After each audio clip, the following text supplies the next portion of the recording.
Hello and welcome to the Daily Space for today, September 18th, 2018. This is a week where I am not at the places I would like to be. I was originally planning to attend the European Planetary Sciences Conference where I would have been presenting research today, but instead I decided to break my arm. And instead of being there to bring you news of what's going on there, from there I am here, presenting news about what's going on there from here. Take that how you will. What this means is we should have lots of really cool, new, and interesting planetary and other space science related news coming at us this week. And today's news didn't disappoint. So, whoa, we are having problems with our chat trying to eat the entire screen. Let me see what I can do to fix all of this. I checked it right before we went live, and I'm not at all sure what went so very terribly wrong with the chat. I'm now trying to find it. I may just kill it for today. That was not it. That was it. Okay, so apologies for whatever the heck happened to the chat. Okay, well, I fixed things. In today's leading story, though, we don't have a tale of science involving other worlds. Instead, we have a tale of getting to other worlds. As some of you may have heard, Elon Musk is planning to launch one of his BFRs, which are nominally believed to be the Big Falcon rockets, but we're not all sure that's quite what the F stands for, is planning to launch a BFR rocket with human beings on it to do a flyby around the moon. Current launch date is set for sometime in 2023, but a significant amount of rocket testing is going to have to take place before such a mission can be held. Currently, Elon Musk is planning to begin doing hop tests out in Texas next year, and if all goes well, launch tests are going to follow. Now, with this plan to fly humans around the moon, not onto the moon, but literally around the moon, as shown in this illustration, Elon Musk is, doing things his own way, as he tends to do. The spacecraft that he will be using is one capable of holding, depending on how it's configured, anywhere from 0 to 100 human beings. For the first launch, he's not going to fill it up with all the humans it could possibly hold, but rather the entire spaceship has been purchased by this man. This is a musician, an entrepreneur, an individual whose name I am about to mispronounce because I haven't heard it said on the radio yet, and I apologize for that. Based on trying to pronounce what I'm seeing, it's Yusaku Mazawa. He is a Japanese billionaire, as you need to be to buy a spacecraft. He is the founder of Zozo Town. Now, as someone who has led a life that has taken on many different artistic endeavors, he understands that inspiration can come from many different places. And he's not currently planning to fly around the moon alone. Rather, he is looking through his Dear Moon project. And I'm not going to play this video. I'm going to encourage all of you to go find it and listen to it. Through his Dear Moon project, he's going to be inviting a handful of artists to travel with him on this particular journey and seek inspiration in their trip around the moon.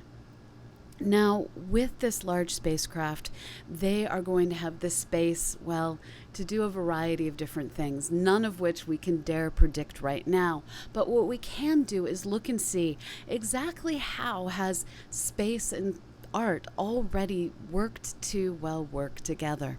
Here on the planet Earth, there have been a number of projects that have allowed artists to fly on, for instance, the Vomit Comet, these airplanes that fly on amazing parabolic pathways that allow anyone flying on board or anything flying on board to experience brief periods of zero-G travel.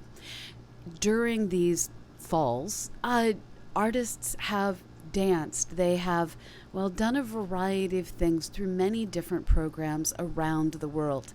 I saw a highlight of a ballet that was done in the Russian version of the Vomit Comet a number of years ago. It is amazing to think of just what might be inspired both before the flight, given the opportunities it will have, and also during the flight. If you haven't already, please go check out alanbean.com. That one particular amazing Apollo astronaut, he went on to do a lifetime of artwork inspired by his own journeys through science, engineering, and just getting to see the Earth from a completely different perspective. Now, there are many of us, myself included, who have a small part of our heart going, but science. This isn't to say that we don't want to see the artists go, but rather, I for one have a threefold concern on this. The first is, Apollo 13, you sometimes have to have amazing feats of engineering take place to quote The Martian, to science the shit out of this stuff. And this is sometimes necessary just to stay alive. And 2023 isn't that far in the future, and we're going to need a period of vetting, a period of training. And I wonder how much training these these artists will have a chance to get. I want them to be safe. I really do. So beyond the safety concerns of wanting to make sure that whoever flies has the ability to fix things as necessary, I also, it's a big enough spacecraft to carry 100 people. I was asked on Twitter last night, what can this rocket do that a robotic mission can't do? Well, I honestly can't think of anything because robots, are very, very capable. But the thing is, we don't have, at least that I know of, any near-term robotic flybys planned, and this spacecraft can carry heavy detectors. And there's science out there waiting to be done. And I'm really hoping that someone thinks to, maybe replace one of those seats with some sort of a scientific instrument that can tag along for a ride. Now, beyond that, I'm fine with sending artists. I'm worried that if something goes wrong, I remember the emotional impact that it had back in 1986 when Krista McAuliffe was killed during the launch of the space station mission. I believe it was 51L. I could have the wrong number on that at this point.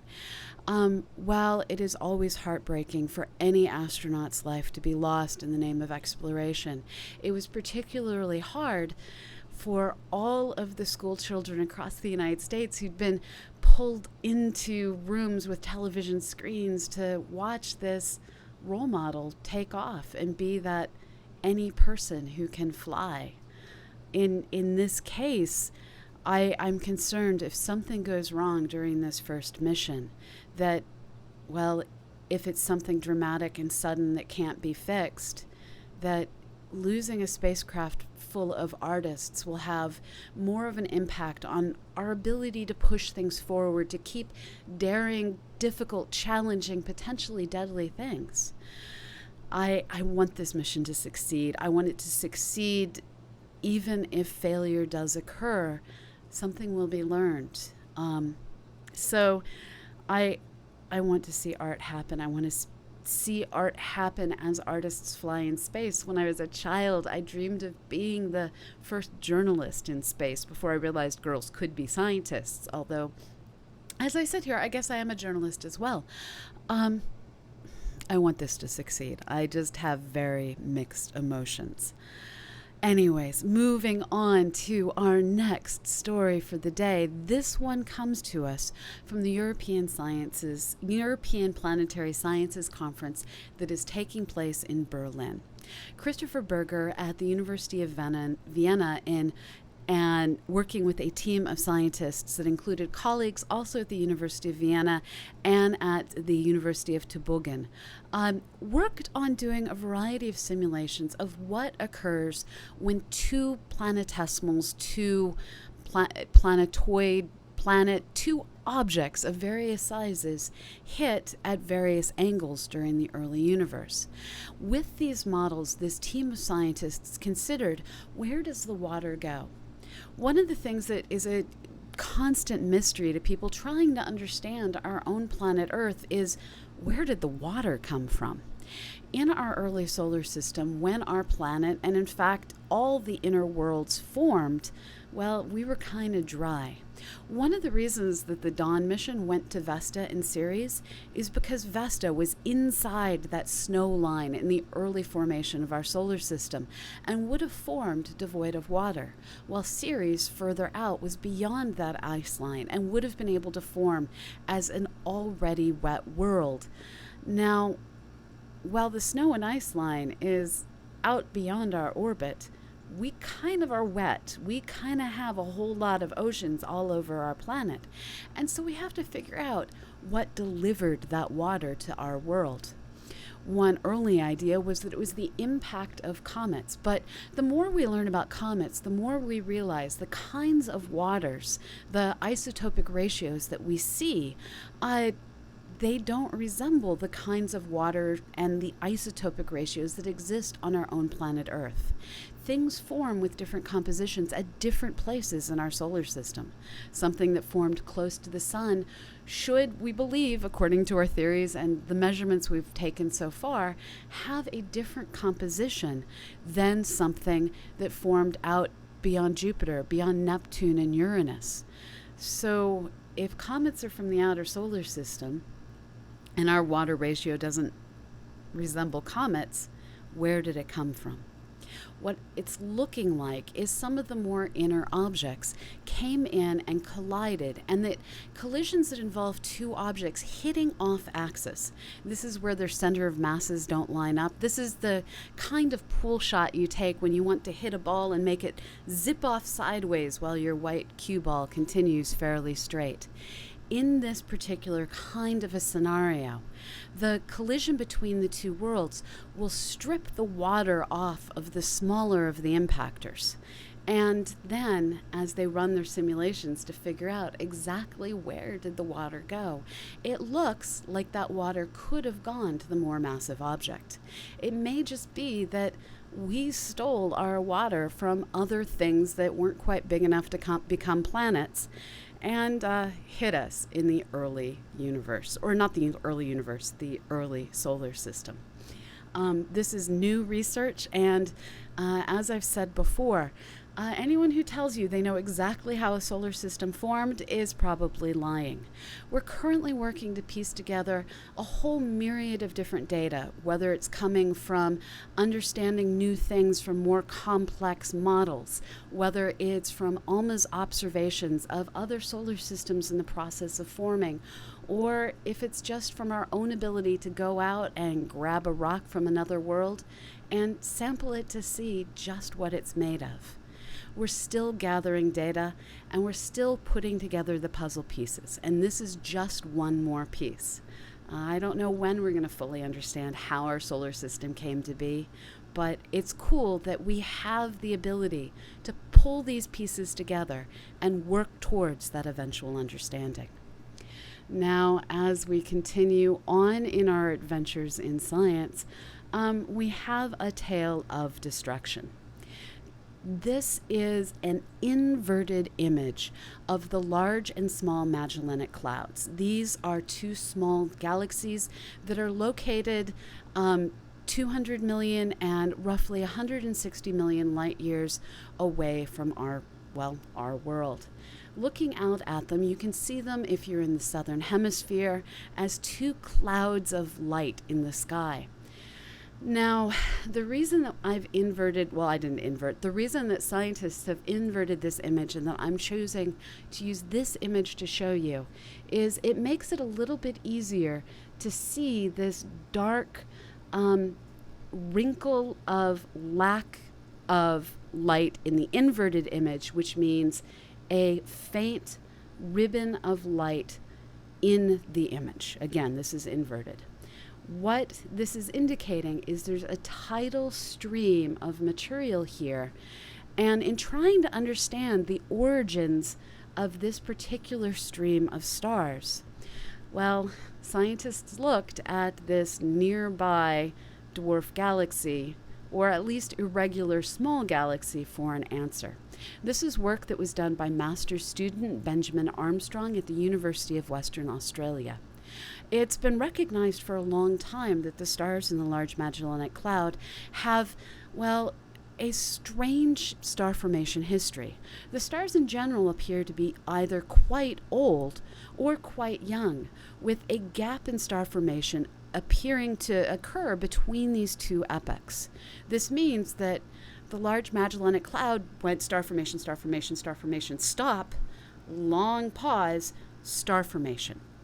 This isn't a normal way for a galaxy to behave. And in trying to understand this, well, very deep, detailed images were taken. This is an image that required a great deal of telescope time to acquire. And along with looking very deep into this area, astronomers also studied the velocity distribution of stars in the Large Magellanic Cloud. And what was found through these combined images and observations was the Large Magellanic Cloud has stars that are orbiting in two different directions. Again, this is not normal for an everyday galaxy. It has a thicker disk of stars in it than you would normally expect. And now with these observations of the tidal stream, all of these pieces seem to point to the Large and Small Magellanic Cloud once upon a time having a additional companion. This duo, as they said in the press release, just might once upon a time have been a trio. And that large cloud, well, it's what's left of that pair. Well, I'm not sure how to say this cleanly. The Small Magellanic Cloud is sitting there minding its own business. The Large Magellanic Cloud is the result of two members of that former trio deciding to become, or gravitationally being forced to become, a single object. This combination, this merger of systems, can explain that, well, these two different orbital patterns of stars are because the two systems weren't rotating in the same direction.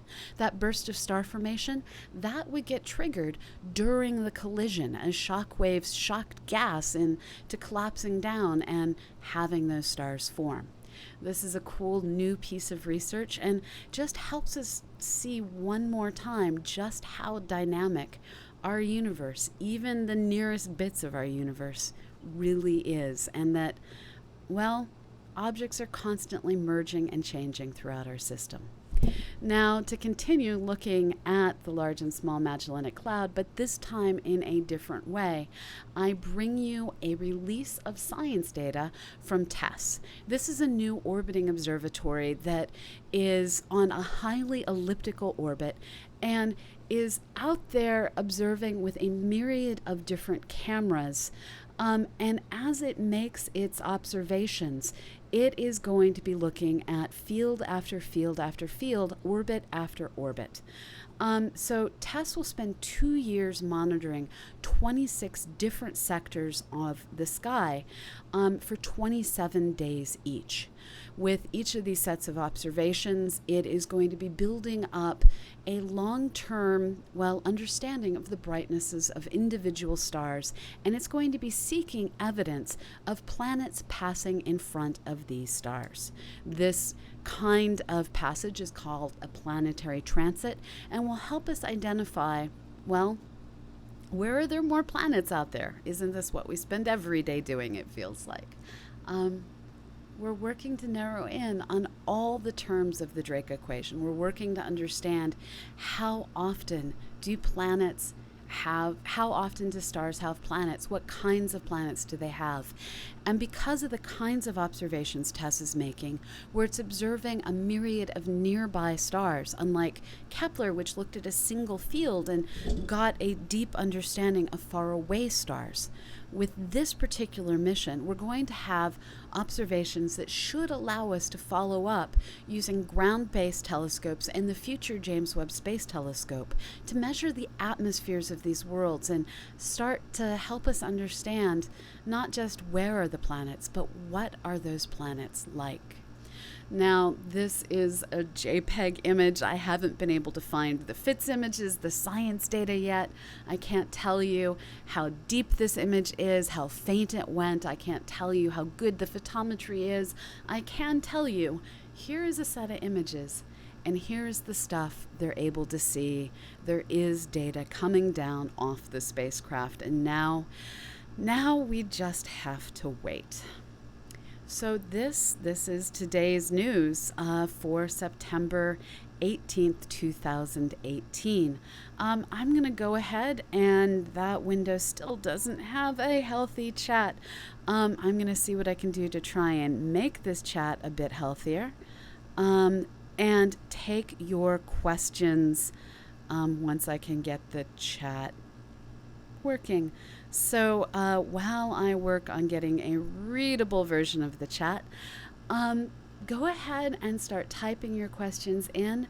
And as always, the Daily Space is part of CosmoQuest. We are a multi-institutional collaboration that is working to put science in your brain. We are brought to you by folks working at the Astronomical Society of the Pacific, the Planetary Science Institute, Youngstown State University, and all of us invite you to click on over to cosmoquest.org, where you can find additional media programs and also ways that you can get involved in doing science. This isn't our only program. We also bring you Astro 101 on Wednesdays and Fridays. We have Science Sundays brought to you by Annie Wilson. When I don't have a broken arm, I show you data visualizations on Tuesday nights. I just can't type right now. So give us a follow. Find out when we go live with all of our different content. And as always, we're supported by you. Every subscription helps sustain our efforts, and every bit really matters. So I only got a few minutes today because I do have a team meeting to attend. So go ahead and get those questions into the chat. Larry, I'm not sure what you mean by quantized inertia. Can you use more words? So Graham HW is asking, have you heard of quantized inertia? Dr. Mike McCullough has received a grant from DARPA to study it. So quantized inertia, in the context of DARPA, I have no idea. DARPA is a defense research, it's funding that normally goes to things like automated cars capable of patrolling and delivering mail. In that context, I have no idea.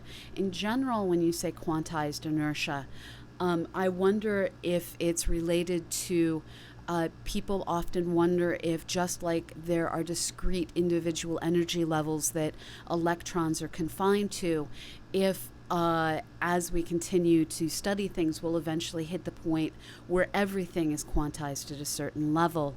I don't know. I will need to go find it. So Paranor is sharing a link that Tess has found its first planet. So Hanny is asking, do most of the stars in the Milky Way travel in the same direction? Yes, the majority of stars in the Milky Way do orbit in one direction around the center of the Milky Way. That said, we do have plenty of examples of stars that are off counter-rotating, and not just stars.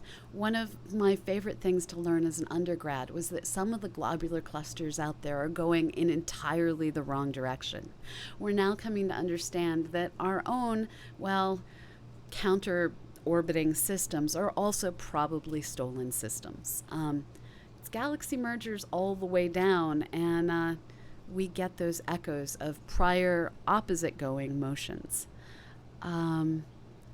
We scroll down to the bottom to see. Yeah, DPI, I just don't know about any of the quantized inertia.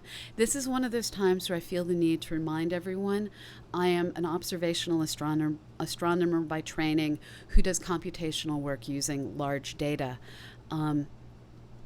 So you have wandered right outside of the kinds of things that I read for fun. Yeah, Dave, there is turbulence everywhere and at all scales, whether you're looking at galaxies merging or human interactions. It scrolled. Hanny also asked, if Earth were hit by a supernova explosion in the past, would there be any evidence on the moon?